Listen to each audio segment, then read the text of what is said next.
Ladies and gentlemen, it's time for another episode of Mind Your Puckin' Business with your host, Jeffrey Krentzman. Thank you for that, Dougie Sticks. Thank you Absolutely. for adding some volume there halfway through. I wasn't Thank sure you. if it was my headphones or whatnot. Me too. I was like, what's going on here? We're on the same page now. We got it rolling. From the beautiful studios of Undefeated Media here in Bergen County, New Jersey, this is the Mind Your Puckin' Business podcast. Thank you. Brought to you, of course, by our good friends, the Bamboozled Project, as well as Allied Construction and Roofing. So we appreciate their sponsorship of today's show and every show, really. And we encourage you to check them out on your free time after the show. This is episode number 82. That would be ochenta y dos for those tuning in on the Spanish dial. We welcome you as well. You can send your questions at any time during today's show, or actually really 24 hours a day, anytime. True. To mypbshow@gmail.com, which is now conveniently up across your screen if you're following on the video feed on YouTube. And you can also, as it has become very popular, you can send us direct questions to DM on our Instagram page at Mind Your Puckin' Business on Instagram. And we check that often. I would say, interact with a lot of the questions from time to time when we see them. So you can always hit us up there. I promise you we will respond. And if you're tuning into the show, you're probably tuning in on YouTube, Spotify, iTunes, or Facebook. So you do know with the ones that you're not tuning out on, you have different streaming options to tune in to us. So welcome to the show. Yes. You, sir, before we even start here, we should welcome you back because thank you. You've been out injured. Now, we've had kind of like, I don't want to say summer hours around Undefeated Media, but I've been busy with traveling with work. There's not a lot of hockey stuff that really goes on in the summer. We obviously didn't have football. That's about to change for the better. But welcome back. Thank you. Thank you. We even got the fans. The fans are chiming in too. They're saying welcome back. So thank you, everybody. Welcome back to the you see, it has been such a glaring absence that it's been noticed by people. Wow. Because true story, I figured out driving here to the studio this morning. Yeah. The last time you and I did a show together was 2 months ago today on June 16th, which is incredible. That's crazy. Because we're usually here every Tuesday together, and it's been 2 months. So you and I have gone the longest we have ever gone not seeing each other. Yes, too long. And we still like each other. Yes. Which is really the test of today. Yes, show. Yes. So we appreciate you sticking it out with our summer schedule here. As I mentioned a minute ago, there's not really a tremendous amount of hockey that goes on in the summer, other than off-season stuff. And we'll get into some hockey in a minute. Obviously, NFL, which we cover a lot, is about to ramp up. So you will now start to see us. I believe we will be on next week, which will be August 23rd, next Tuesday. Nice. I'm not sure about the following week, the 30th, but then the week after that, and people are not going to want to hear this because it means the end of summer, the Tuesday after Labor Day, which is 3 weeks from today, is really for us the kickoff of our third season. Yes. So not only is it the kickoff, it will also be week 1 NFL picks because the NFL season starts the following Sunday. So it's good and bad. We're exciting for the NFL, but it also means summer's over. Summer being over. Yes. And I had this discussion the other day with someone. I'm not going to mention who it is, but summer being over, it's bad for kids, right? If you're under 18, you don't want to go back to school, right? But then I think if you're over 18 and you're in college, you kind of want to go, right? Because college can be fun. Yeah, it's not as bad. If you're under 18, you don't like the summer ending. If you're a teacher, for the most part, the vast majority of them don't want to go back to work. There's some that do, right? Yeah. I mean, they live for the summer. Right. They live for their summer. And they earned it. They've earned it, right? Yeah. But if you're the average person like you or I, where the summer is just warmer weather, like we work or we're in school 12 months, like we're doing the same thing 12 months, what's bad about the summer ending? The weather here in the Northeast has been awful. Yeah, it's better than blizzards and snow. True. I'm a beach guy. I'm not a skier or snowboarder. I don't think you want to get into the beach discussion of the pictures you showed us from your beach vacation last week. I don't have those queued up, so maybe we won't use those this week. Because your fans that are out there that were upset that you were gone, may not be fans. They can DM us if they want to see. I got a scooter. Your pictures on the I boardwalk. got a last scooter. week. I needed to get a scooter. I can't walk, so I got a scooter to go to the boardwalk with my nieces and nephews. So if you haven't tuned in the last couple shows, Dougie was out because he was trying to be LeBron James in a basketball game and tore his ACL. I'm in an elite class with Kobe Bryant and Kevin Durant and Doug Friedman. So, I had to play some pickup basketball and pop the Achilles, and here we are. Normally when you hear popped Achilles, you hear, like, I don't know, Tom Brady when he did it week 1. Tom Brady popped his Achilles? Yeah, I believe when he went out the year where it wasn't Garoppolo. Who came in for him? It was a USC quarterback. Week 1, maybe like 10 years ago, versus I want to say it was Kansas City week 1. He was out for the season. I believe that was an ACL. Plenty of athletes. Durant has had an ACL injury. No, Achilles. Okay. Yes. You like to make totally different body part. Got it. Well, I'm not an the ACL is in your knee. True. The Achilles tendon's in your ankle. That is true. Thank you. Me, Tom Brady, Kevin Durant, and Kobe Bryant. I tell you, you're all-star athletes. And what do they all have in common, folks? A lot. So rack points up, baby. As I mentioned, the hockey is not the summer. It's like when the off-season stuff starts, and normally in a non-COVID year, it's July 1st. But because we were all back about a couple of weeks behind still in the season, they made the free agency start July 13th, and we were on late July. So we talked a lot about free agency. I won't go into it, but because hockey's not very busy in the summer, it can be a very dark time. Like if you like the sport, right, there's not a lot out there. I mean, you can be on text messages with your friends and all that stuff and talk about it, but there's not really a lot going on. Last Monday night, at about, I want to say it was 11:45 at night. Now, those that know me, and I'm never embarrassed to admit this, I go to bed early, right? Like I'm not a night owl. It's just not my style. I was already asleep. I woke up in the middle of the night for some reason, looked at my phone, and saw that Kevin Weeks reported that the next day the New York Rangers were finally going to name a captain. Now, the New York Rangers, and granted, it's been a little bit strange if you think about it, have not had a captain since 2018 when Ryan McDonough left. If you think of it and you take a step back, yeah, that's definitely strange, but I never had a problem with it. I don't think it was like a major thing. Heck, if it was a major thing, the team would have done something about it. So really, you had a couple candidates that it could have been. You had Chris Kreider. You had Mika Zibanejad. I'm going to say you could have put in there Artemi Panarin, but I don't know that I would have even considered him a candidate. And you had Jacob Trouba, right? So let's look at really the 3 candidates that I think were the best fit for the job. That if people were voting or if the team was trying to decide who it was going to be, who would be your top 3 vote getters on the team? It would be Kreider, Zibanejad, and Trouba, right? To me, that's what I think it would have been. Now, the Rangers come out and announce that the captain is going to be Jacob Trouba. And the next morning on our DM stuff, on my text message, people are like enraged. What the heck? How is it not Chris Kreider? Chris Kreider should have been captain. Why would they give up to Jacob Trouba? All right, hold on. Let's take a step back here for a minute. Yeah, please explain. Okay. Anyone who knows me, and I was wrong last year, but I was happy to be wrong. I've never been a huge fan of Chris Kreider. Never. If you told me, should I bet my mortgage that Chris Kreider in 2022 and 2023 is going to redo what he did last season, I'm going to tell you no. But again, I'd love to be wrong. Chris Kreider was never the answer for me. Okay. Mika Zibanejad, as good as he's been, and he's a number 1 center, so you kind of think, okay, Connor McDavid, number 1 center, captain. Sidney Crosby, number 1 center, captain. Dustin Brown, the years in LA comes to mind, number 1 center, captain. That's who it's going to be. Patrice Bergeron, but no, right? It's not.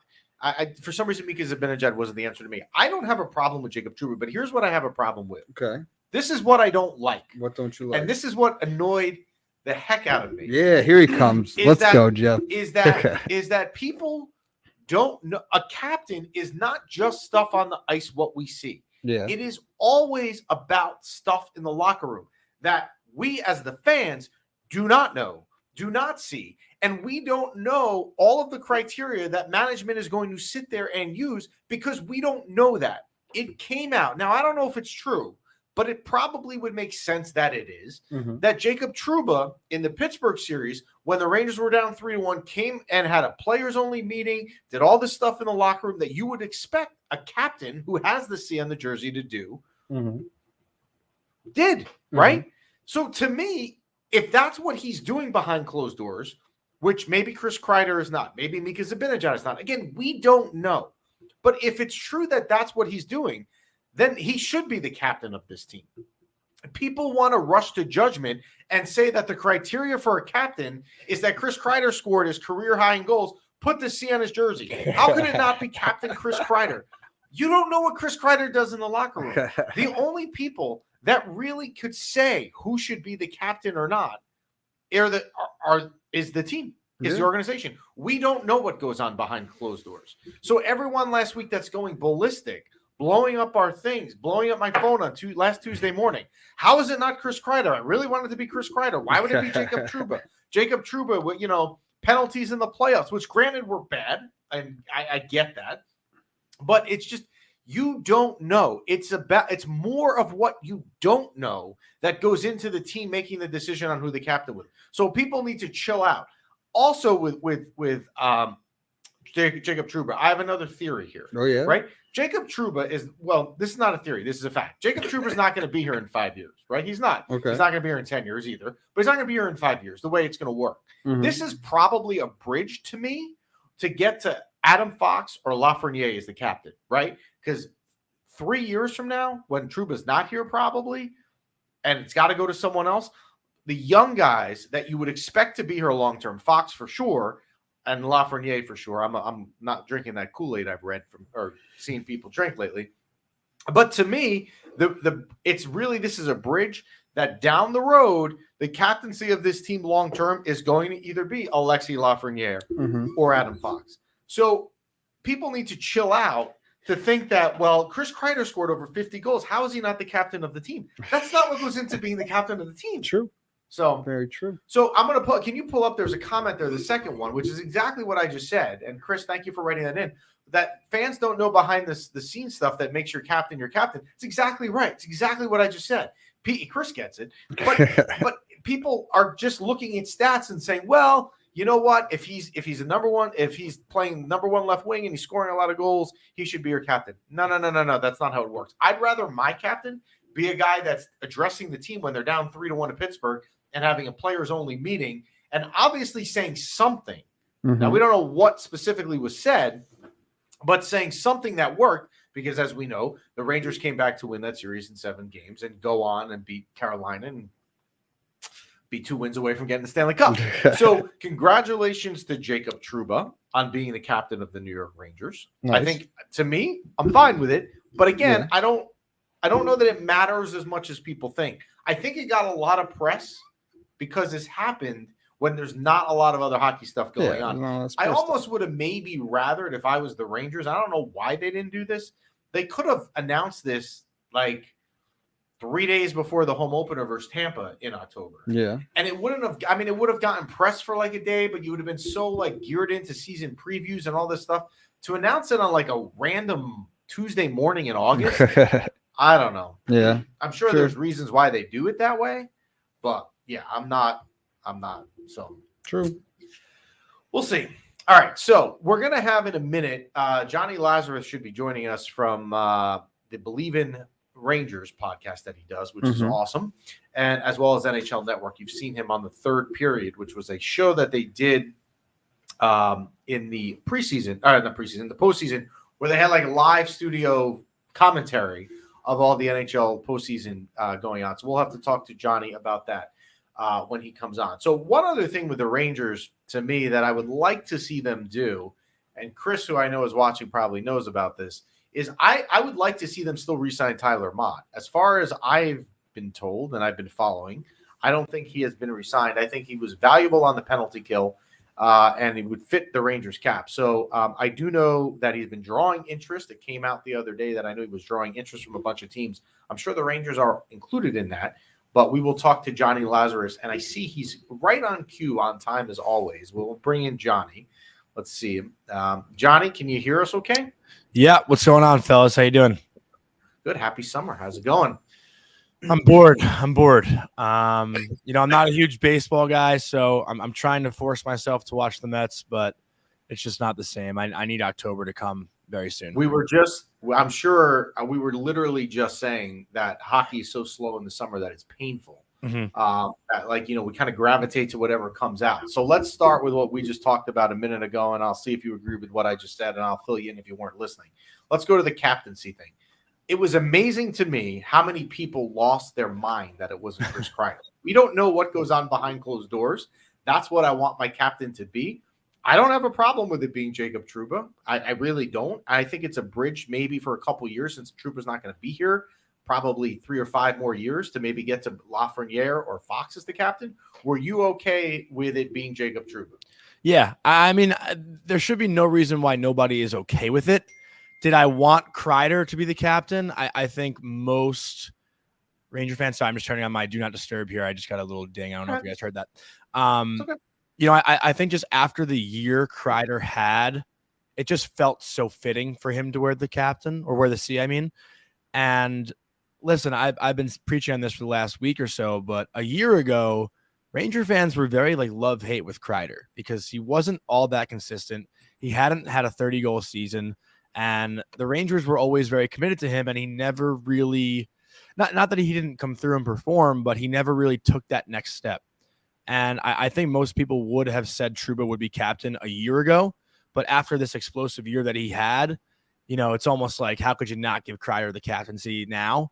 But at the same time, like you just, the point you just made, nobody's in that room. Sure, we saw Kreider handle, his way with the media this season and take a lot of accountability, put it on himself, just be responsible. And Trouba might not be as good with the media, but that's not what being a captain is. And everyone the funniest thing to me is everyone goes back to this clip of Kreider throwing the iPad on the bench, right? Oh my God, that was amazing. He took full responsibility or wouldn't let Mika feel bad about it. That's not what being a captain is. That's just being a teammate. Dude, we just scored a goal. Don't harp on the play you made. We're winning 3-2. Just move past it. That's not really, what a captain does.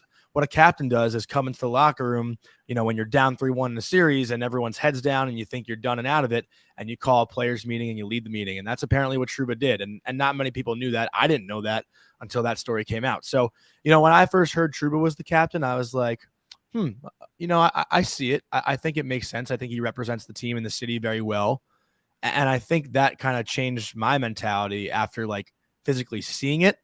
But, obviously I also did want Kreider just because I grew up watching Kreider and, even at BC. So prior to the Rangers, I watched Kreider in the World Juniors and, he's a guy I looked up to for a long time. So it would have been cool to see him be the captain. But at the same time, it doesn't really change much.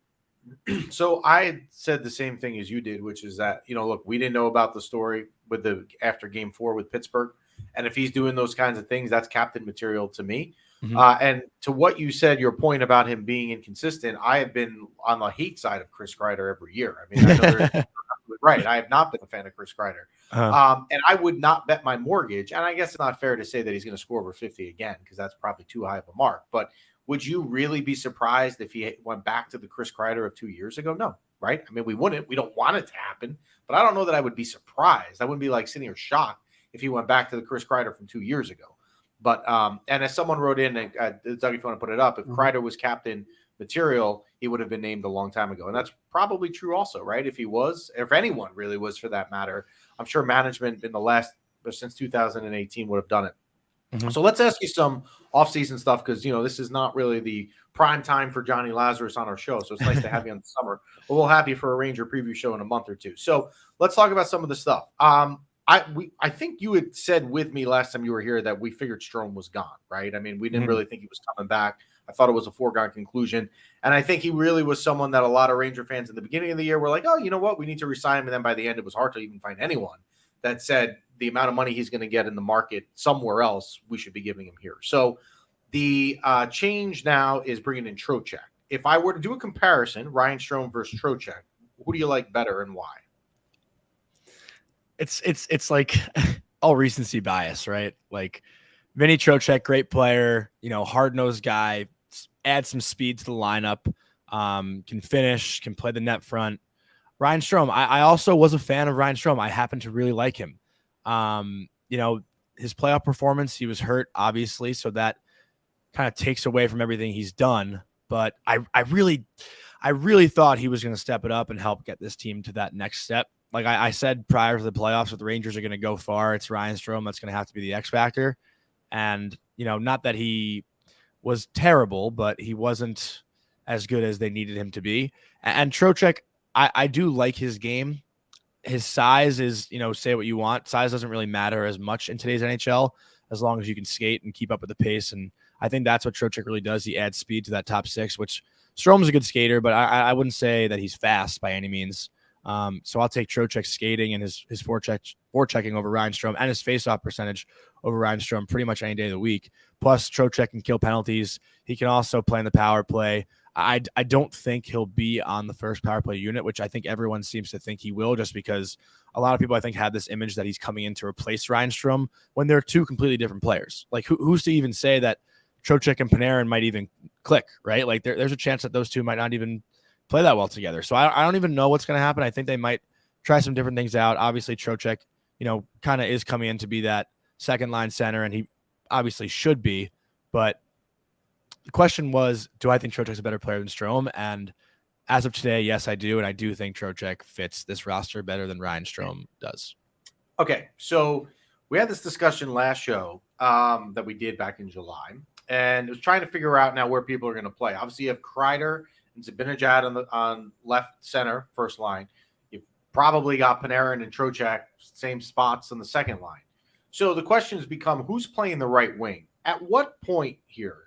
And I know it's not Lafreniere's position, natural position, playing right wing, or maybe you move Kreider. But at what point, if Lafreniere who was billed when he came here 2 years ago as the next coming of Moses, at what point is he allowed to play on the first line consistently with players like Zibanejad and Kreider, or even on the second line with players like Trocheck and Panarin? Is this who's going to play the right wing on these top two lines?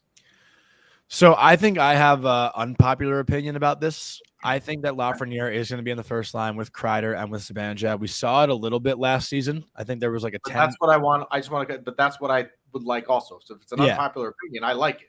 Yeah. Well, this is the unpopular opinion. That one I think a lot of people are kind of assuming, but I think Kravtsov is going to play second line right wing over Kakko.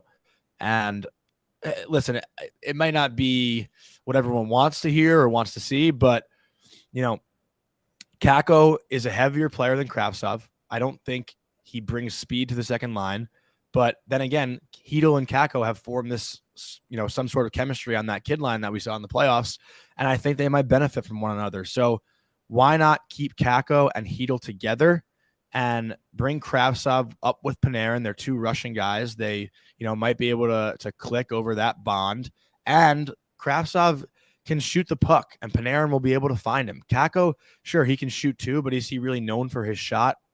Not really. Kakko did show some signs, I think, in the playoffs of playing heavy beneath the goal line last year. He had a ton of heavy shifts, I thought, in the playoffs, which he didn't really do a lot in the regular season, and I credited him a lot for that in the playoffs because, he's a big, strong guy, and he was that in junior, and he didn't really show that in the NHL. So, I think that's kind of what a third line needs. But then again, too, right? Like Sammy Blais could easily jump up and play on that first line, if they want to keep the kid line together, which a lot of people also want to see. I don't think that is good for Lafreniere's development. Lafreniere needs to get more ice time, and I don't think Lafreniere, I don't want to get away from the topic, but I don't think Lafreniere, should be on the first power play unit because right now the half wall spots are taken with Zibanejad and Panarin. And the way for Lafreniere to get better is to get those half wall reps, make plays, be a threat to shoot, also be a passing threat. And if he's put in that first power play unit in the bumper position that Strome was in, he's not going to get as many touches. He's not going to get as many reps. Sure, he'll be with the top guys, but I don't think that's what's going to benefit him most. So one of the ways to get to your opinion, and I said it a minute ago, and Doug, if you want to put it up, was what Chris just wrote in, which is to move Kreider to the right wing and leave the number 1 pick on his natural side, which again, I would be fine with. I mean, you're not committing to doing that for 82 games, but give it a shot. I mean, I just think at some point here, and I'm not getting on Lafreniere saying he's a bust or anything. I'm just saying that, if he's who Gary Bettman picked that lottery ball out and we all went crazy that Monday night in August 2 years ago, he's got to play. He's got to now move up a little bit. So obviously you're high on Kravtsov, and that was actually, it's funny. You don't know the questions I'm going to ask you ahead of time. So that was the next question, which was, where does Kravtsov come in and what is the expectation of him? I wouldn't say I'm very high on him. I just I'm trying to, I understand how like a player's mind works. And obviously, he's a little more sensitive than most other guys, right? Because he went over to Russia after not making team. And I'm not going to say he's sensitive. I don't really know him personally, but there is some sort of history there, and you want to keep those top skill guys happy. And Kakko has shown actually, just very strong character with everything and the way he's handled everything. So Kravtsov, people are saying he doesn't deserve to be in the top 6 because of what he did, blah, blah, blah. But is having him on the third line for his ego the best thing for the team? No, he's a good player. He, like I said, he can score goals. He has a ton of skill. And so does Kakko. But I think every different player is coachable in their own way. And that's something that the Rangers might have to be a little more careful of with Kravtsov, that they don't really have to be with Kakko, because they also are 2 completely different players. And listen, I haven't sat down and watched a full 60 minutes of Kravtsov play hockey in the last year. I just see the highlights on Twitter, which, I'm sure most people do. I mean, right. Yeah, how many of us are really watching a KHL game, on a Friday night or whatever? So, my opinion on Kravtsov isn't, an expert opinion, but just from everything I've seen, I think to me it makes more sense to have him on the second line than Kakko. All right, last question for you. It's the $1 million question. It's the one that I got in trouble with a couple of weeks ago. When I talk about an unpopular opinion, people were mad at me, but I stand by it. So I'm going to tell you the additions that the Rangers made, although I'm going to list them, and the losses. And then the question is the team better on paper now than it was last year? Okay. So additions, just as a recap. Trocheck, Ryan Carpenter, Halak, and Domingue, your 2 backup goalies. Losses: Strome, Kopp, Rooney, McKegg, Vetrano, Nemeth, Gorgiev, Kincaid, and possibly, I guess, Tyler Mott. We'll throw him in there at this point. So, on paper, in your eyes, is the Ranger team better now than it was? So, I actually talked about this yesterday, and I'm going to say for now, no. But that opinion, I think, is based on opportunity, because the Vetranos, the Kopps, the Stromes, they've been around long enough to prove it, whereas Lafreniere, Kravtsov, Kakko, Hedl, these guys are young and haven't been put in the situation to succeed like those other guys have been. So it is kind of a next man up, and we don't really know what they're capable of, with that limited ice time. But also, then again, you have to remember that the guys like Vetrano and Kopp and Mott and all these guys, like Vetrano was, an NHL third liner, and he was put on the first line and he overachieved. I don't think anyone could have guessed that Vetrano would perform as well as he did. Similar to Kopp as well. Kopp was never really put, in a top 6 scoring situation with Winnipeg. So those guys, definitely came in and overachieved. I don't really think, if you looked on paper before those guys had played any games, would you have said oh my God, this team is going to go over the top, right? And now I think the biggest thing that you had to adjust with this Rangers roster was that second line center. I think Trocheck is an upgrade from Strome. So in that sense, they are a better roster, depending on what Lafreniere and these guys can do with that ice time. At the end of this season, it'll be way easier to answer that question, just because a lot of it is unknown. But if you really ask me today, just based on sample size, no, it's not a better team than it was. Right. And I'm not sure what Chris Drury could have done. I mean, you weren't going to give Strome the money, right, that Anaheim gave him. You probably weren't going to give Kopp what Detroit gave him. Clearly, Gorgiev wasn't going to be here. So the team on paper is worse, but it's not an indictment on Chris Drury. I mean, I think a lot of this stuff was just going to happen. And as I'm sure you and I will talk about in a month or two when the season starts again, it's probably going to come down. This is going to come down to how good Igor Shesterkin is, right? Like, Yeah. if Igor Shesterkin has the sort of year that he had last year, they'll have a great chance to maybe go around further. But if he regresses and the backup situation isn't obviously Georgiev anymore, they may take a step back. And that's probably what the $1 million question or the number one thing is going to be. So thank you, Johnny, for joining us. It's good to see you in the summer. Work on your tan, my man. Enjoy. I'm like, we are not baseball people here. We don't ever cover it here on the show. So we're dying for hockey to come back. But the preseason will start at a month and 10 days from now at MSG, the 26th. So. Yes, we are very aligned, I feel like, in our opinions and just our general interests. So it's always fun hopping on here and talking to you guys. Awesome. Be good, Johnny. Take care. That is Jonny Lazarus. Thanks, Johnny. We thank him as well. So it's good to talk a little bit of hockey here this time of year. So absolutely. I want to say what happened to me on Friday night. Yeah, what happened? Because it'll be a good little segue to where we go on this show. Yeah. So the Jets start their preseason game. Or their preseason schedule Friday night. Yeah. They're down in Philadelphia. Yeah.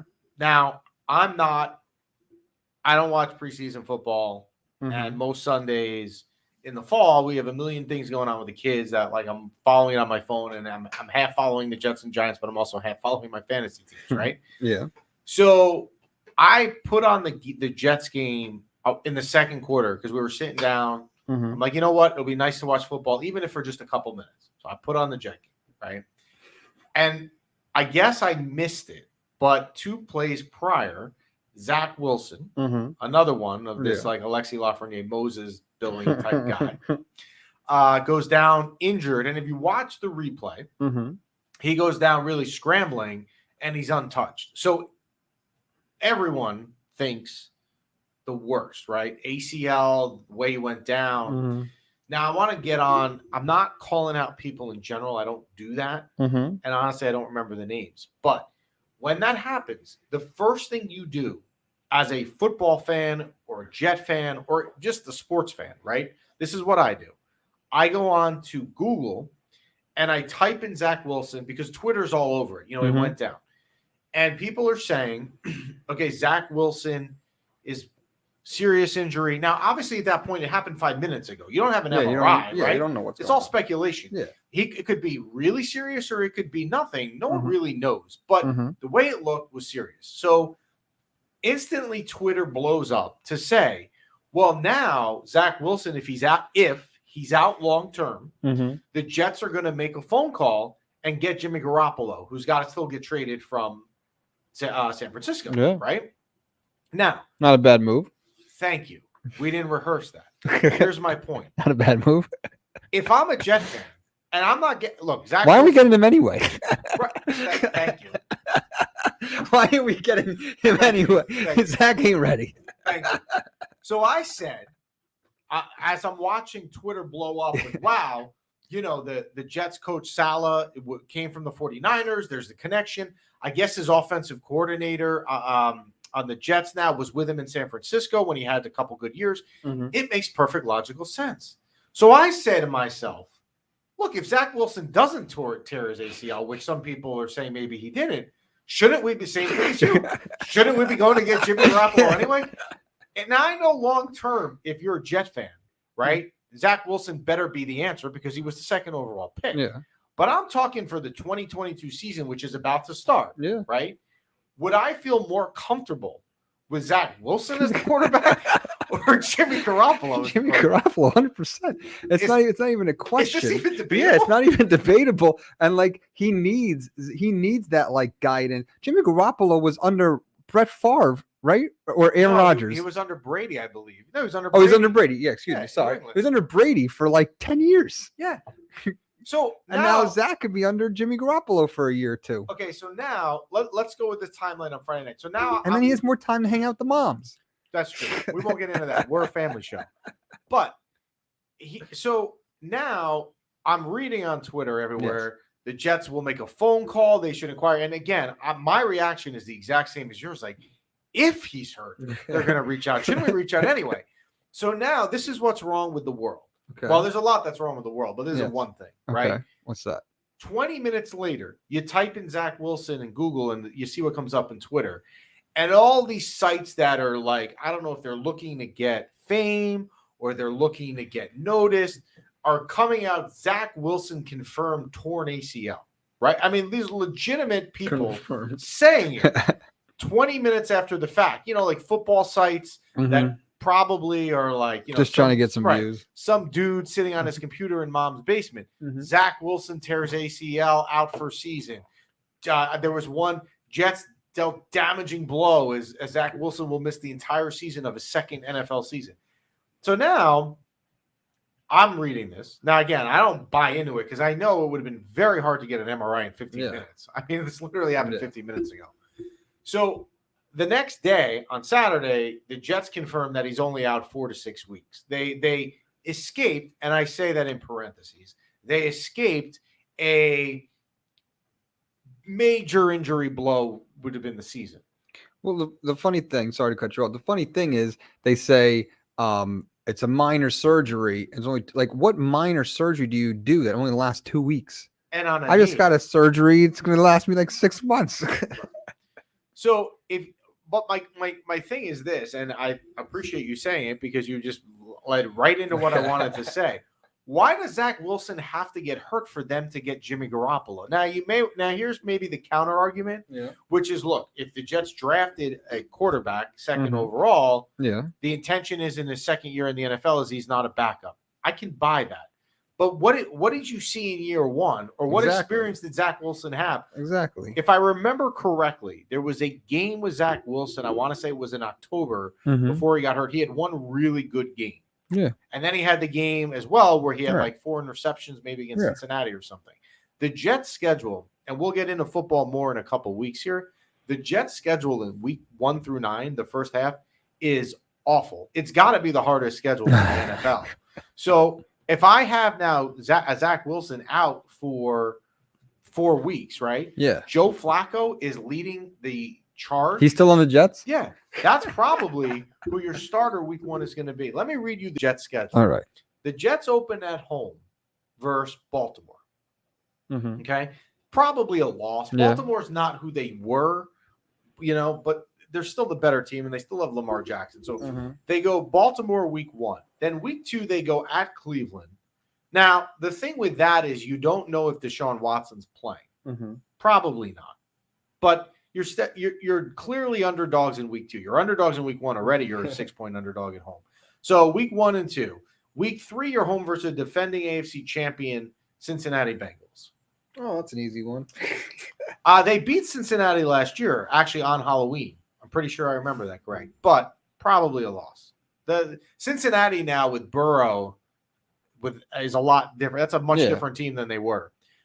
So then week 4, they go at Pittsburgh. I get it. Big Ben's not there, but it's not easy to win in Pittsburgh. So easily right away, the first 4 weeks, they're underdogs. Week 5, maybe you would be favored or it would be close. You're home against the Miami Dolphins, but you got Tyreek Hill there now. It's a different Dolphin team. Week 6 at Green Bay, probably a loss. I know they don't have Devontae Adams, but it's probably a loss. Week 7 at Russell Wilson and the Denver Broncos, loss.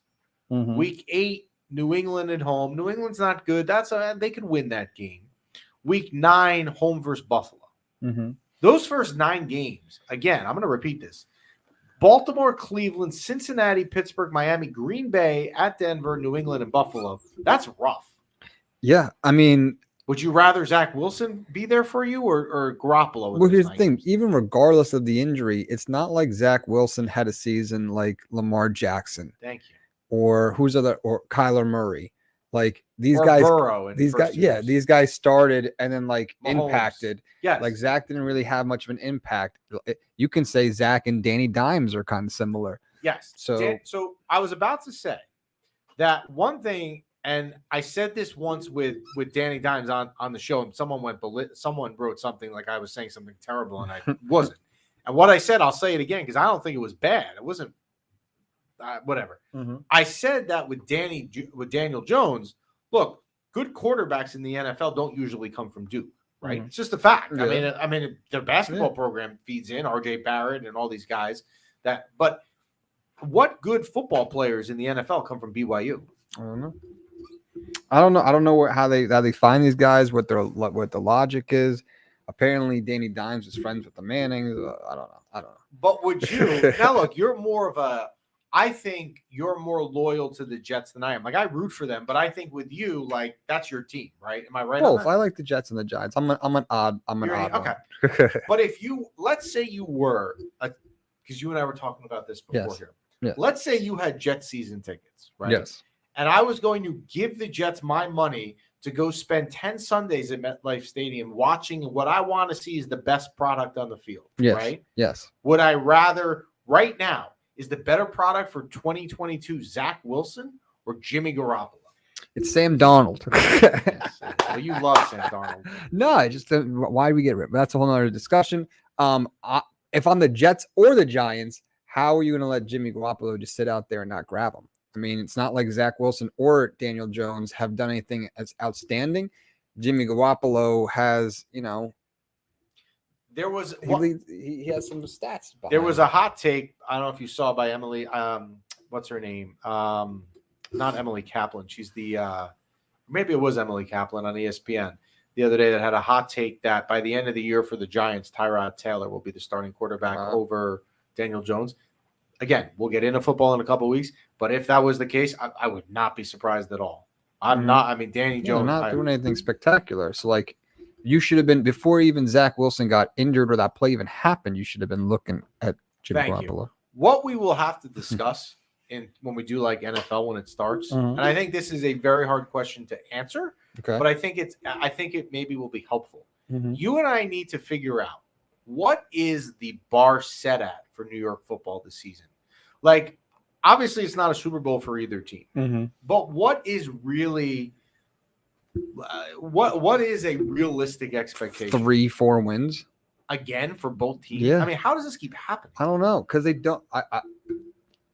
This all started for the Giants. I know it all started when they handled Eli's exit terribly wrong, and it just and what's his name, the best coach ever. What was Eli's? Coughlin? Yeah. Okay. All right. So like you got rid of Coughlin, you got rid of Eli, and then everything started to fall apart. So like they're just the front office now. Hey, the Jets had a great draft, right? Now they need a quarterback to lead them. Jimmy is a good person. Now, hey, you got Baker Mayfield and you got Sam Darnold on Carolina. One of those guys aren't playing. Yeah, but one of those guys aren't playing. If it's not Sam Darnold, he's not getting traded back to the team. So you can squash your pipe. Hey, maybe you're you never still know. painkillers. You never know. You got to get off those painkillers from your surgery. You never know. You don't know what you got till it's gone. You don't. You don't. So we thank Johnny Lazarus for joining us today. We appreciate you joining us as always. It's nice to talk a little bit of hockey in August. It doesn't really work when the heat wave is going on, although it's cooled off a little bit here in the Northeast. But we will be back on next Tuesday. And then, like I said, I think we will then be back on to kick off our third season of Mind Your Puckin' Business. That would be the Tuesday after Labor Day. Anything else for you? Season 3, baby. Season 3. Who would have thought? Who would have thought? We appreciate you listening. You can always send your questions at any time, as always, to mypbshow@gmail.com. You can also send us any DMs. That way, we do respond to them. And anything else on your end, sir? No, all good. Great show. Good job. Good to be back with you. It's been 2 months. We're back. We'll be back on a weekly routine here sooner than later with our NFL picks for week 1. I already have. I know my number 1 pick for the week 1 games. I'm already set with that. The fantasy football picks already happened? No, the spreads are out for week 1. Gotcha. Spreads come out like 2 minutes after the schedule is released. It's kind of a little scary. Suspect. We thank you for joining. We will see you next week.